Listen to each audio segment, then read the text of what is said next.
En el Evangelio de Marcos se narra la historia en el cual un grupo de fariseos aborda a Jesús pidiéndole alguna señal que les demostrara que realmente Jesús era el Mesías. Y Jesús se niega diciéndoles que a aquella generación perversa no les sería dada ni una sola señal. Por otro lado, Lucas y Mateo, cuando redactaron sus respectivos evangelios y utilizaron como fuente el Evangelio de Marcos, colocan esa misma historia, pero añaden a su vez que la única señal que se les daría a esa generación perversa sería la señal de Jonás, el cual estuvo en la barriga de un pez durante 3 días y 3 noches. Esto, por supuesto, para hacer referencia a que Jesús estaría muerto, estaría en el corazón de la tierra durante 3 días y 3 noches.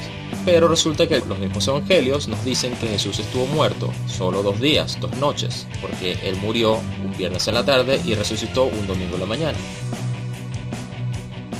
Bueno, creo que son detalles que no son tan importantes, ¿verdad? Creo que hay cosas más trascendentales que deberíamos enfocarnos y tratar de no fijarnos en esos pequeños detalles que carecen de importancia.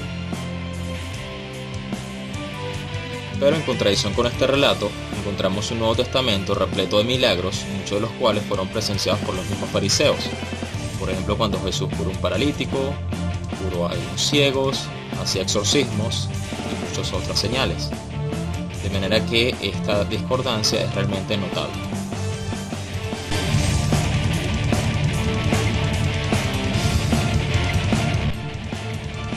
En el Evangelio de Marcos se dice que había un grupo de mujeres mirando desde lejos la escena de la crucifixión de Jesús, con lo cual uno se preguntaría cómo pudieron saber exactamente las palabras que Jesús pronunciaba en ese momento. Por otro lado, Lucas nos dice esto mismo, pero añade que también estaban los conocidos de Jesús mirando desde lejos. Y también contradictoriamente, en el Evangelio de Juan se nos dice que había un grupo de mujeres mirando desde cerca, tan cerca como para poder escuchar convenientemente qué era lo que Jesús estaba diciendo. Y estas mujeres eran María, la madre de Jesús, la hermana de María, María Magdalena y María, la mujer de Cleofás. Sin embargo, también se nos dice que el discípulo amado también estaba presente, con lo cual me deja únicamente 2 posibilidades. La primera es que el discípulo amado fuese una de estas mujeres, y la otra posibilidad, que creo que es mucho más probable, es que ese discípulo amado hubiese sido simplemente una invención del autor. Bueno, yo no lo vería como una contradicción, sino como un pequeño desacuerdo allí que realmente no creo que socave el mensaje central. Así que no deberías fijarte en esas cosas, sino realmente lo que quiere decirnos el autor, que es lo más importante.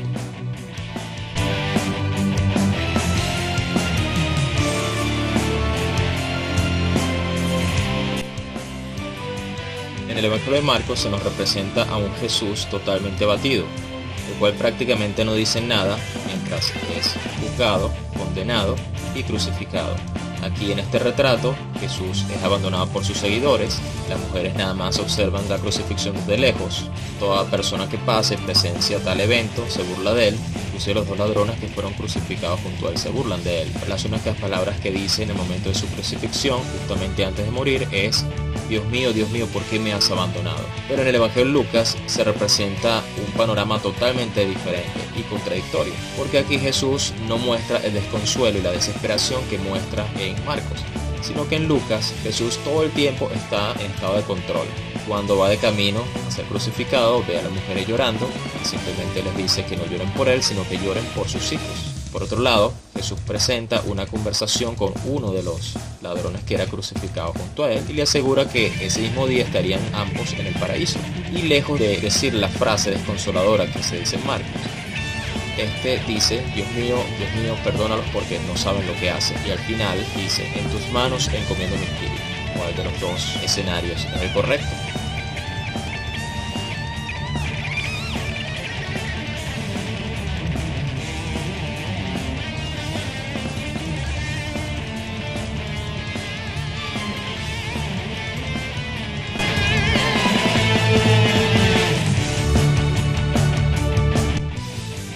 Según el Evangelio de Mateo, Judas murió ahorcado.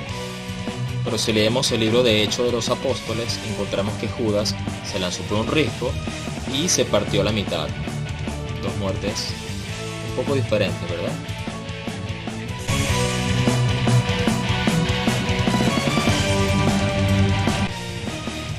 Según el Evangelio de Lucas, cuando las mujeres llegan a la tumba, ya la piedra que sellaba la tumba había sido removida y la tumba estaba abierta. Pero de acuerdo al Evangelio de Mateo, cuando las mujeres llegan, ellas presencian como un ángel viene de los cielos, ocurre un terremoto y la piedra rueda y abre la tumba.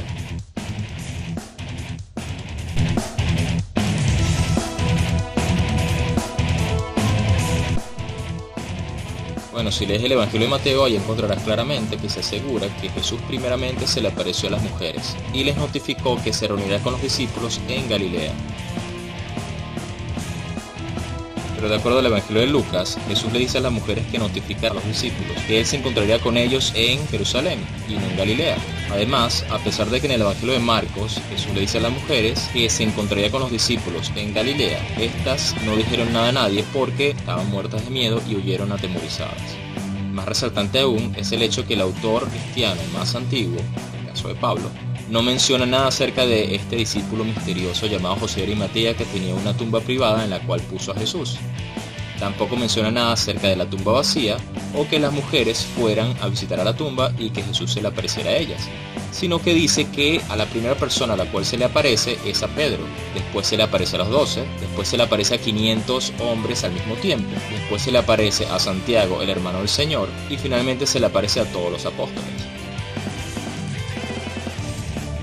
Un momento, pero yo leí en el Evangelio de Marcos que al final se dice que Jesús se le aparece a los discípulos y les dice que ellos tenían que bautizar a todos los pueblos del mundo y que las personas que creyeran serían salvadas, las que no creyeran serían condenadas y que los discípulos serían capaces de exorcizar demonios, curar enfermos, manipular serpientes y ser inmunes a cualquier veneno.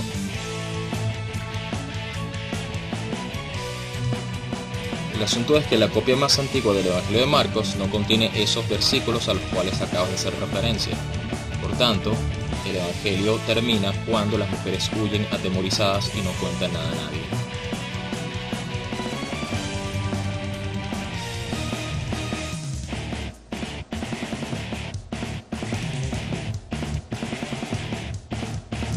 Un poco confuso realmente.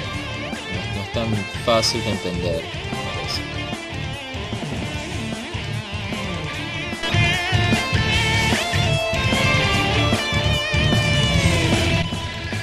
Sí, por supuesto. De hecho, en el Evangelio de Juan se dice que nadie ha subido al cielo sino solo Jesús. Pues no, aparentemente no. Aparentemente Jesús no fue el único que subió a los cielos, ya que en el libro de Reyes se nos dice que Elías también subió a los cielos.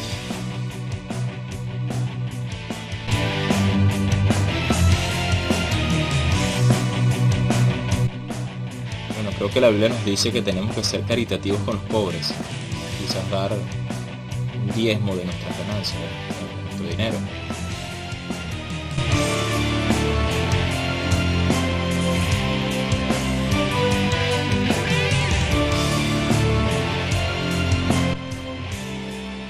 Y también en el libro de Hechos de los Apóstoles se nos dice que cada persona debía renunciar a todo su dinero y a todas sus propiedades y repartirlo entre la comunidad de cristianos. Muy conveniente, ¿verdad? Pero en fin, estas dos posturas por supuesto van en total contradicción a lo que hoy nuestras sociedades modernas consideramos como derechos inalienables de cada ciudadano y lo que es el derecho a la propiedad privada. Por ejemplo, ¿qué pasaría si un gobierno te exigiera a que te desprendieras de todo tu dinero, de todas tus propiedades, todo tu patrimonio y que lo repartieras entre la comunidad, sabiendo que si no lo haces te meterían preso? Muy piadoso, ¿verdad?